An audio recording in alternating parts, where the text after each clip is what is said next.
तालाब, डैम नहीं होता है, तो उस तरह का डैम था, बहुत हाइट वाला। अब था कि किसी में हिम्मत है क्या कि यहाँ से इस लगा दे। भवाइयो ने की। ठीक है ना सर? हेलो,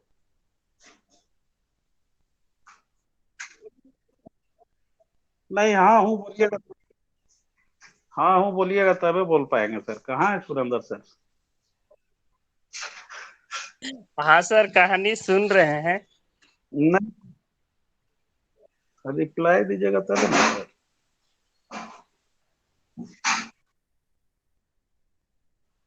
माइक म्यूट रखिएगा तो रिकॉर्डिंग नहीं होगा, तो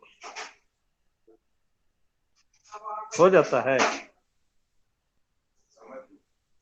तो चलिए हम कहानी एक सुनाते हैं।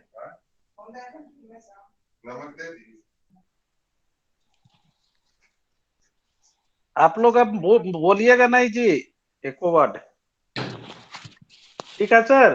कहानी ये है कि एक डैम के ऊपर बहुत सारे साथी खड़े थे और आपस में बातचीत हो रहा था कि किसी में हिम्मत है जो इसमें छलांग लगा दे और तैर करके फिर ऊपर आ जाए। तो कोई ऐसा ये नहीं कर रहा था, लेकिन लोग सोच रहा था, बहुत भीड़ लगी हुई थी। लोग सोच रहा था कि इन लोग में से कोई ना कोई तो ऐसा होगा जो छलांग जरूर लगाएगा। तो देखते देखते लोगों ने देखा कि एक बंदा जो है अंदर छलांग लगा दिया, गिर गया उसमें। अब उसका वही हाल था, सुरेंद्र सर जो बोल रहे थे कि जब पानी में छलांग लगाएगा तो नहीं भी तैरना जानता है तो हाथ पैर तो चलाएगा ही चलाएगा, लेकिन क्या है, शायद ही अगर तैरना नहीं जानता होगा तो हाथ पैर चलाने से बच पाएगा, वो डूब जाएगा। हाथ पैर चलाने से, पानी से तैर करके निकला नहीं जाता। तैरना आया नहीं ना, ट्रेनिंग पाया नहीं ना तैरने का। तो ट्रेनिंग पाना बहुत जरूरी है किसी भी चीज को बड़ी शार्पली करने के लिए और तरीके से करने के लिए, उसका रिजल्ट पॉजिटिव पाने के लिए ट्रेनिंग पाना बहुत जरूरी है। अब वो बंदा संजोग से ट्रेनिंग तो पाया था तैरने का, लेकिन क्या था कि इतनी हाइट थी कि वहां से किसी को भी छलांग लगाने का हिम्मत नहीं था। वो उधर से तैर करके निकल गया, ऊपर भी आ भी गया। उसके बाद सब उसको पूरा तारीफ करने लगा, पूरा उसको गले लगाने लगा और उसकी हिम्मत का दाद देने लगा। और वो बंदा पूरा हाँफ रहा था।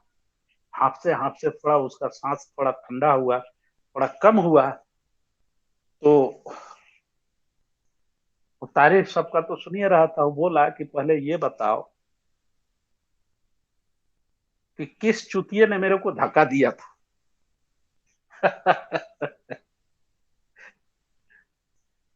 मेरी बात समझ रहे हैं ना सर?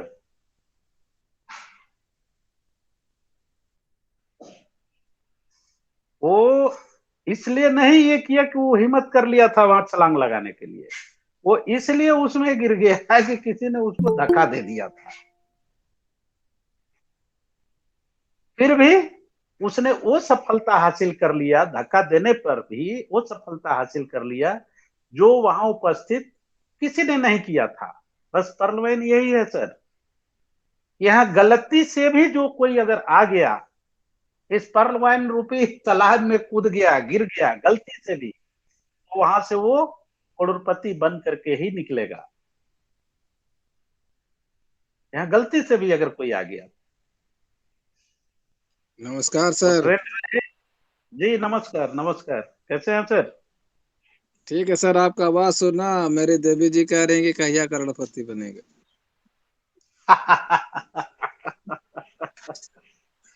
देवी जी को बोलिए धैर्य से रहिए, करोड़पति तो बनेंगे ही बनेंगे। धैर्य से रखिए, और 5 साल में बन जाएंगे। निश्चित रूप से देखिए, अगर हमें मैसिव इनकम से, ऑटो पुल से, रॉयल्टी इनकम से, फॉर्चून वॉलेट का इनकम से अगर हमें करोड़पति बनना है तो हमें धैर्य से रहना होगा। यानी कि नॉन वर्किंग इनकम से अगर हमें करोड़पति बनना है तो हमें धैर्य से रहना होगा, और अगर वर्क करके, काम करके हम करोड़पति अगर बनना चाहते हैं तो हमें टीम का निर्माण करना होगा, क्योंकि we create leaders, leader create business. अकेले आप बिजनेस, बहुत ज्यादा बिजनेस का क्रिएशन नहीं कर सकते हैं। अकेले करेंगे तो कितना करेंगे, एक व्यक्ति को करेंगे, आप एक व्यक्ति का क्रिएशन करेंगे यहाँ तो आप $16.25 कमाएंगे। अगर 100 व्यक्ति को आपने किया तो $16.25 कमाया। इसी प्रकार से आप कैलकुलेशन अपना बढ़ा सकते हैं। तो आप किसी भी व्यक्ति की एक क्षमता है सर, अगर वो व्यक्ति केवल बिजनेस क्रिएट करना चाहेगा तो 100, 200, 500 लोगों को जोड़ सकता है और उससे उनको जो $16.25 आएगा वही उनका बिजनेस होगा। लेकिन वो व्यक्ति अगर लीडर क्रिएट करना शुरू कर दिया तो ये $1650 नहीं, कितने $1000 लीडर का, जो लीडर क्रिएट कीजिएगा उनसे जो बिजनेस क्रिएट होगा उससे कई हजारों हजार डॉलर वर्किंग इनकम आएगा। आप सबों ने देखा है कि हमारे टीम में कई लोग जिनको, जो लीडर बने हैं उनको क्वार्ज किया गया, वो क्वार्ज उन्होंने अपग्रेड किया, उनसे हमें $500 करके कई लीडर से आया। एक लीडर हमारे एमएथिस्ट किए तो उनसे $2500 एक ही बार में आ गया। कहां $1650, अगर 100 लोगों को हम खुद अगर बिजनेस क्रिएट करते हैं तो हमने लीडर क्रिएट किया, तो हमने लीडर के द्वारा बिजनेस जो क्रिएट हुआ उससे हमको इनकम होगा। इसलिए हम लोग जो ये ट्रेनिंग प्रोग्राम का जो शेड्यूल देते हैं, इसमें जो हम सबों ने चेंजिंग किया है और ये स्लोगन जो हम लोगों ने डाला है कि each one teach one make success everyone, यहाँ हर किसी को हम लोग एक दूसरे को सपोर्ट करके, एक दूसरे को टीच करके और सक्सेस करेंगे। इसके अलावा हम लोग का दूसरा स्लोगन क्या है कि we make leaders, leaders make business, we create leaders, leaders create business. ये हम सब लोग का स्लोगन में हम सबों ने शामिल किया है, और वही काम हम लोग पिछले 2 प्रयास में लगे हुए हैं। बिहारी नायक सर एमएथिस्ट तक का अपग्रेडिंग उन्होंने किया। अनिल साहनी सर क्वार्ज तक का उन्होंने अपग्रेडिंग किया, अपने को क्वार्ज तक लेकर के गए। बहुत सारे ऐसे लीडर हैं। तो ये ट्रेनिंग का देन है सर। जो कुछ भी दिख रहा है ये हम लोगों ने जो क्रिएशन करने का जो बीड़ा उठाया, जब से ट्रेनिंग प्रोग्राम शुरू हुआ है मुकेश सर, हमने अपने डायरेक्ट में एक भी बंदे का ज्वाइनिंग नहीं कराया है। यानी कि अपने डायरेक्ट के लिए हमने कोई काम नहीं किया है, केवल और केवल टीम के लिए काम किया है। और वो चीज दिख रहा है हम सबों को, उसका बेनिफिट दिख रहा है हम सबों को। और हमें उम्मीद है कि ये जितने भी पिलर सब खड़ा हो रहे हैं, जितने भी लीडर सब खड़ा हो रहे हैं, एक एक बंदा एक एक राज्य के बराबर है, एक एक स्टेट बनेंगे सब आने वाले समय में। ये हमें दिख रहा है, क्योंकि दिल से सब सीख रहे हैं और दिल से कर रहे हैं इस परलवाइन बिजनेस को। तो चलिए, मैं आप सबों से कहानी जो मैं सुना रहा था वो तो सुना ही दिया। एक और चीज मैं बोलना चाहूंगा कि कुछ लोग ऐसे होते हैं सर कि 2 कदम आगे जाते हैं और 2 कदम पीछे जाते हैं। तो हम सबों को उस तरह का लीडर नहीं बनना है कि हम लोग 2 कदम आगे जाएं और 2 कदम पीछे जाएं।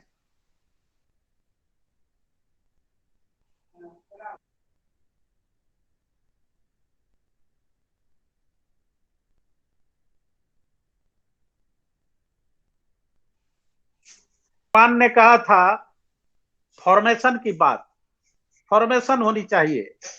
सिंपल जो ज्वाइनर हैं उनका फॉर्मेशन लीडर के रूप में होना चाहिए, और जो लीडर हैं उनका सुपर लीडर के रूप में फॉर्मेशन होनी चाहिए।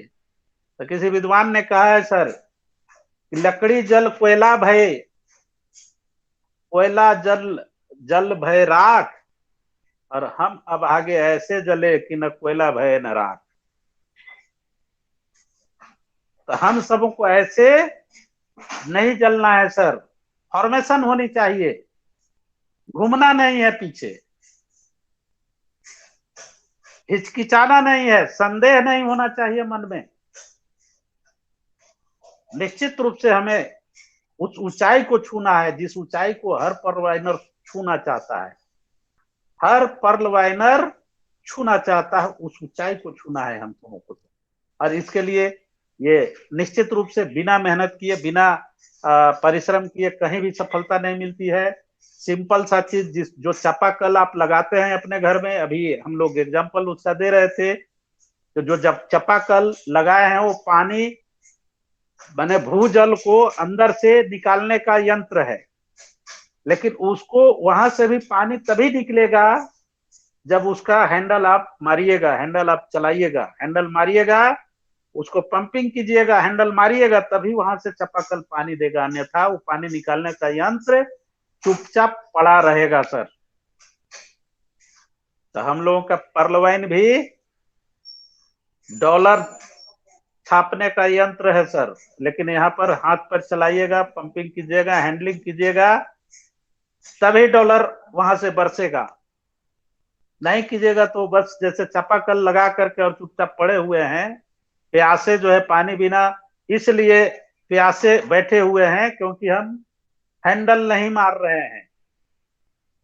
यहाँ अगर पर्लवाइन कोई कर रहे हैं सर और उनको अगर डॉलर की दिक्कत है, डॉलर नहीं आ रहा है, तो इसलिए कि टीम नहीं खड़ा कर रहे हैं। इसलिए हम सबों को, कल ही मुकेश सर ने बहुत बढ़िया चीज लिखा था कि पर्लवाइन में अगर किसी को कमाई अगर नहीं हो रही है तो 7-8 पॉइंट उन्होंने लिखा था, हमने देखा था उसको, बहुत अच्छा चीज लिखा था मुकेश सर ने। क्या मुकेश सर? हेलो, हाँ जी सर। क्या लिखे थे सर? वही सर लिखे थे कि सब अपने इसको सर कौशल सर लिखे थे। अच्छा अच्छा। उसको हमने पढ़ा था तो हमको लगा बहुत अच्छा पॉइंट है, तो इसको अपना ग्रुप में डाले थे। अच्छा अच्छा, क्या लिखे थे? ये दूसरा मोबाइल है सर, उसमें है, कौशल सर बताएंगे। क्या लिखे थे? हम्म। देखिए देखिए, कब लिखे थे, क्या लिखे थे, कभी ना कभी हम पढ़े थे। पर्लवाइन में जिनका इनकम नहीं आ रहा है हाँ हाँ। उसके 5 सबसे बड़े कारण हैं। पर्लवाइन ज्वाइन किए हैं और उनका इनकम नहीं आ रहा है, तो उसका सबसे 5 बड़े कारण है जिसके वजह से उनका इनकम नहीं आ रहा है। पहला कारण है ये अपलाइन के कांटेक्ट में ना होना। बहुत सिंपल सी बात है सर, लेकिन किसी साथी ने इसको कलमबद्ध किया। उसमें सबसे पहला कारण दिया कि वही पर्लवाइनर को इनकम नहीं आ रहा है, नहीं हो रहा है, जो अपने अपलाइन के कांटेक्ट में, अपने अपलाइन के संपर्क में लगातार नहीं है। इनकम नहीं आने का दूसरा कारण है सर कि रोजाना मीटिंग में नहीं आना। जो ट्रेनिंग प्रोग्राम चल रहा है सुबह शाम, डेली आप उसमें नहीं आ रहे हैं, कुछ नहीं सीखेंगे, कुछ नहीं सीखेंगे तो कोई काम नहीं होगा, और जब कोई काम नहीं होगा तो कोई इनकम नहीं आएगा। इनकम नहीं आने का तीसरा कारण क्या है सर? डेली प्लान नहीं करना। आप प्लान नहीं कर रहे हैं, प्लान नहीं करेंगे तो स्वाभाविक है कि ज्वाइनिंग भी नहीं निकलेगी, और ज्वाइनिंग नहीं निकलेगी तो वर्किंग इनकम नहीं आएगा। चौथा कारण, टारगेट एवं गोल का लिखित नहीं होना। जिस साथी ने अपना टारगेट सेट नहीं किया, जिस साथी ने अपने गोल सेट नहीं किया, उसको लिखा नहीं, मन में केवल है हाँ हाँ जो होगा कर लेंगे, सोचे हैं कि क्वाड कर लेंगे। अब ये हमारा गोल है क्वाड करने का, और उसको हमने रिटेन किया ही नहीं, न डायरी में, न पेन, न दीवार में, न पोस्टर में, कहीं कुछ नहीं लिखा है। वो हमको याद ही नहीं है कि कब हम लिखे थे, गोल सेट किए थे कि हमको मई महीने तक क्वार्ज हो जाना है। ये हमको याद ही नहीं है कि मई तक हमको क्वार्ज भी करना है। तो जब याद ही नहीं है तो सर हमारा प्रयास भी नहीं होगा, और प्रयास नहीं होगा कोई काम नहीं निकलेगा, कोई काम होगा नहीं तो हमारा इनकम भी नहीं होगा। और पांचवा और लास्ट कारण है साथियों कि ऑटो पूल एवं रॉयल्टी जैसी इनकम पर ज्यादा फोकस करना। मतलब क्या है, वर्किंग इनकम पर से फोकस हट गया और रॉयल्टी इनकम और ऑटो पूल इनकम पर हमारा फोकस है कि अब रॉयल्टी आएगा, अब ऑटो पूल आएगा, ये पहला किस्त आएगा, ये दूसरा किस्त आएगा, ये तीसरा किस्त आएगा, तो लोगों को हम दिखाएंगे और बिजनेस को हम बढ़ाएंगे। यानी क्या हुआ, वर्किंग इनकम पर से फोकस हट गया और non working income, royalty income, Fortune wallet का इनकम पर फोकस हमने कर दिया, जिसका नतीजा क्या हुआ, हम खुद बैठ गए और हमारी टीम भी बैठ गई, है ना सर? इसलिए हाँ, हमको भी याद हो याद आ गया गया ना? सर जी से। जी सर।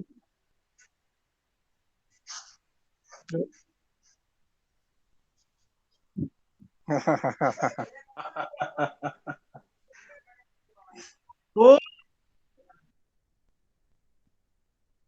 हाँ, वही चीज करना है। इसलिए सर ये 5 बिंदु बहुत ही महत्वपूर्ण है। ये इन चीजों को अगर जो नहीं कर रहा है उसी को इनकम नहीं आ रहा है, और वो दोष देगा अपलाइन को।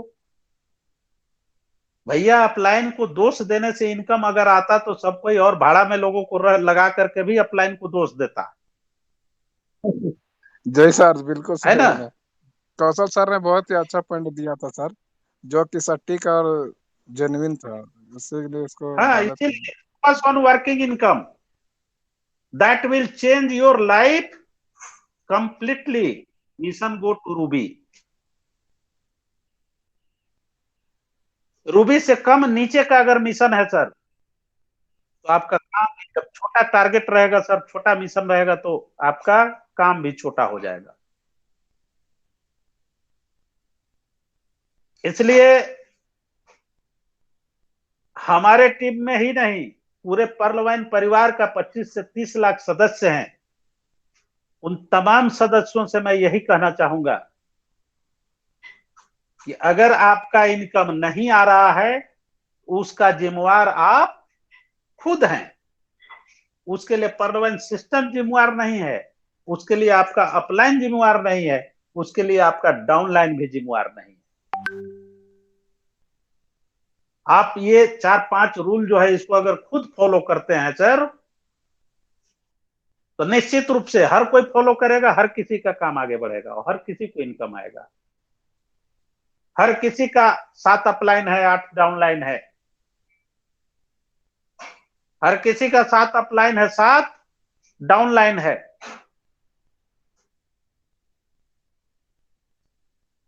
तो हर कोई अपने अपलाइन के कांटेक्ट में रहे। हर कोई जो रोजाना मीटिंग चल रहा है, ट्रेनिंग प्रोग्राम चल रहा है, वेबिनार चल रहा है, सेमिनार चल रहा है, इसको अटेंड करें। हर कोई डेली प्लान दिखाएं, चाहे वो अपने डाउनलाइन के लिए दिखाएं या अपने डायरेक्ट के लिए दिखाएं। हर कोई टारगेट और गोल सेट करें, जो जहां है। अगर मैं एमएथिस्ट हूं तो हमारा टारगेट, हमारा गोल होना चाहिए कि हमको रूबी पहुंचना है फलाने महीने तक, हमको इतना डॉलर इस महीने कमाना है, हमको इतना क्वार्ज अपने टीम में बनाना है, इतना ओनेक्स अपने टीम में खड़ा करना है। इसके लिए हमें जो करना होगा वो हमको करना पड़ेगा। वो हमको, सबका काम अलग अलग है सर, वो करेंगे। हमको ऑटो पूल या रॉयल्टी इनकम पर फोकस नहीं करना है, वर्किंग इनकम पर फोकस करना है। अगर हम ये करते हैं हर कोई, तो हर किसी का इनकम आएगा, हर कोई अमीरी के पथ पर चल पड़ेंगे, हर कोई समृद्ध होंगे सर। हर कोई अमीर होंगे, हर कोई करोड़पति होंगे, हर किसी की देवियां अपने हस्बैंड को आरती उतारेंगे कि चलो मेरा हस्बैंड फर्लवैन के द्वारा करोड़पति हो गया। विजय सर करोड़पति बोलना बोल रहे थे, बनना बोल रहे थे, है ना। हमारे मुकेश सर करोड़पति बन गए। हाँ सर बनना तो है सर, बोलिए, ट्राई अपने तो है। देवी जी को बोलिएगा सर, अपने देवी जी को बोलिएगा कि विजय सर बोले हैं हम करोड़पति बनेंगे तो बनेंगे, है ना। हाँ सर। तो फजल सर, आप लोगों का बहुत समय हमने ले लिया सर, आप सबों का बहुत समय ले लिया। बस मैं चाहूंगा कि आपका जो एलडीपी फॉलो अप प्रोग्राम जो चल रहा है उसको कंटिन्यूअस आप चलाएं, आप प्रैक्टिस करें। 1 घंटे आधे घंटे मैंने ले लिया आप सब